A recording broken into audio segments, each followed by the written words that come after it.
നമസ്കാരം, ശ്രീജറായാണ്. ഈ എമ്പുരാൻ സിനിമ ഇറങ്ങിയത് കൊണ്ട് രണ്ട് തരത്തിലുള്ള ആളുകൾക്കാണ് ഗുണമുണ്ടാകണം. ഒന്ന്, ഈ സിനിമയ്ക്ക് വേണ്ടി പൈസ മുടക്കിയ ആളുകൾക്ക് ഗുണമുണ്ടാകും. മോഹൻലാലിന്റെ പടം കാണരുതെന്ന് ആഗ്രഹിക്കുന്ന ആൾക്കാരെ കൊണ്ട് പടം കാണിപ്പിക്കാനുള്ള ശ്രമങ്ങളും അവർ കാണാനുള്ളൊരു സംഭവം നിമിഷ നേരം കൊണ്ട് പൃഥ്വിരാജ് ഉണ്ടാക്കിയിട്ടുണ്ട്. പിന്നെ ഒരു ഗുണമുള്ളത് സത്യം പറഞ്ഞ സംഘപരിവാറുകാർക്കാണ്. ഈ പറയുന്ന സംഘപരിവാറുകാരെയും നരേന്ദ്രമോദിനെയും BJP-ക്കാരെയൊക്കെ ഗുജറാത്തും ശൂലവും ഒക്കെ പറഞ്ഞ് വർഷങ്ങളായിട്ട് അധിക്ഷേപിച്ചുകൊണ്ടിരിക്കാൻ നേരത്ത് അതിന്റെ ഏറ്റവും വലിയ ഗുണം ഉണ്ടായിക്കൊണ്ടിരിക്കുന്നത് ഇവിടുത്തെ BJP-ക്കാർക്കും സംഘപരിവാറിനും തന്നെയാണ്. അതുകൊണ്ട് തന്നെ ഗോദ്ര കലാപത്തെക്കുറിച്ചും ഗോദ്ര ട്രെയിൻ തീവെപ്പിനെ കുറിച്ച് അറിയാത്ത ആൾക്കാരൊക്കെ തന്നെ ഈ സിനിമ ഇറങ്ങിയതിനു ശേഷം ഇതിനെപ്പറ്റി പഠിക്കാൻ തുടങ്ങിയിട്ടുണ്ട്. പല ആളുകളും അതിനെപ്പറ്റി പ്രതികരിക്കാൻ തുടങ്ങിയിട്ടുണ്ട്. ഇന്നിപ്പോ ഞാൻ കണ്ടത് സബർമതി റിപ്പോർട്ട് എന്നൊരു സിനിമ, ഒരു ഹിന്ദി സിനിമ, C5 അതിനകത്ത് പോയിട്ട് ഇന്ന് കാണേണ്ടി വന്ന്. അപ്പൊ കുറച്ച് കാര്യങ്ങളൊക്കെ അതിനെപ്പറ്റി വ്യക്തമായ ധാരണ നമുക്ക് കിട്ടി. അതുകൊണ്ട് തന്നെ ഈ സിനിമ ഇറങ്ങിയത് കൊണ്ടുള്ള ഗുണം ഉണ്ടായേക്കണത് ഒന്ന് പൃഥ്വിരാജും അതുപോലെ ആ പൈസ മുടക്കിയ ആൾക്കാർക്കും. കാരണം മോഹൻലാലിന്റെ സിനിമ ജീവിതത്തിൽ കാണരുതെന്ന് ആഗ്രഹിക്കുന്ന ആൾക്കാർ, സിനിമക്ക് പോകാത്ത ആൾക്കാർ വരെ സംഘപരിവാറിനെതിരെന്ന് പറയാൻ നേരത്ത് സിനിമ കാണാൻ വേണ്ടി പോകും. അതുകൊണ്ട് തന്നെ ഒരുമാതിരി കാശൊപ്പിക്കാൻ അവർക്ക് പറ്റും.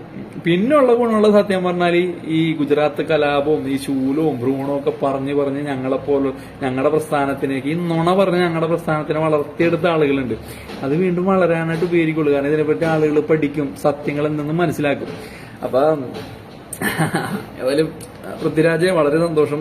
ചർച്ചകൾ ഇതുപോലെ വാരിയംകുന്നിന്റെ കേസ് പൃഥ്വിരാജ് ഇങ്ങനെ വാരിയംകുന്നിന് എടുക്കാൻ പോകണമെന്ന് പറഞ്ഞപ്പോഴാണ് ഇതിനെപ്പറ്റി വ്യക്തമായ ചർച്ചകൾ നടന്ന് ഇതിനെപ്പറ്റി വ്യക്തമായ പഠനങ്ങൾ, പല പോസ്റ്റുകൾ, പല ചരിത്രങ്ങളൊക്കെ, നമ്മളറിയാത്ത ചരിത്രങ്ങളൊക്കെ പൊങ്ങി വന്ന് നമുക്ക് കാര്യങ്ങളൊക്കെ വ്യക്തമായി. അപ്പൊ ഇതറിയാത്തവരെ വരെയും ഗുജറാത്ത് കലാപം ഉണ്ടാകാനുള്ള കാരണം എന്താണെന്ന് ഇന്നത്തെ തലമുറ വരെ അന്വേഷിക്കാൻ തുടങ്ങിയിട്ടുണ്ട്. എമ്പുരാൻ സിനിമ കൊണ്ടുള്ള ഏറ്റവും വലിയ ഗുണം അതൊക്കെ തന്നെയാണ്.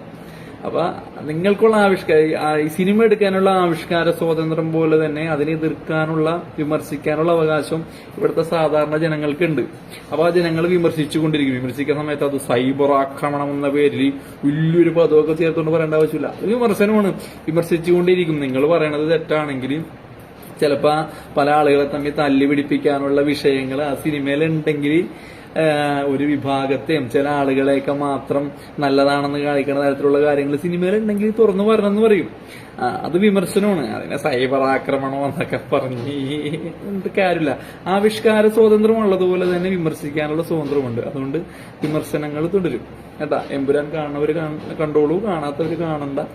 അതൊക്കെ ഓരോരുത്തരുടെ ഇഷ്ടം തന്നെയാണ്. അപ്പൊ ഏതായാലും മോഹൻലാലിന് ഇഷ്ടപ്പെടാത്ത കുറെ ആൾക്കാർ അടിച്ച് കയറി അങ്ങോട്ട് പോണുണ്ട്. കോളടിച്ച് പൃഥ്വിരാജിനും കാശിറക്കാൻ മാറ്റിക്കുക. അതൊക്കെ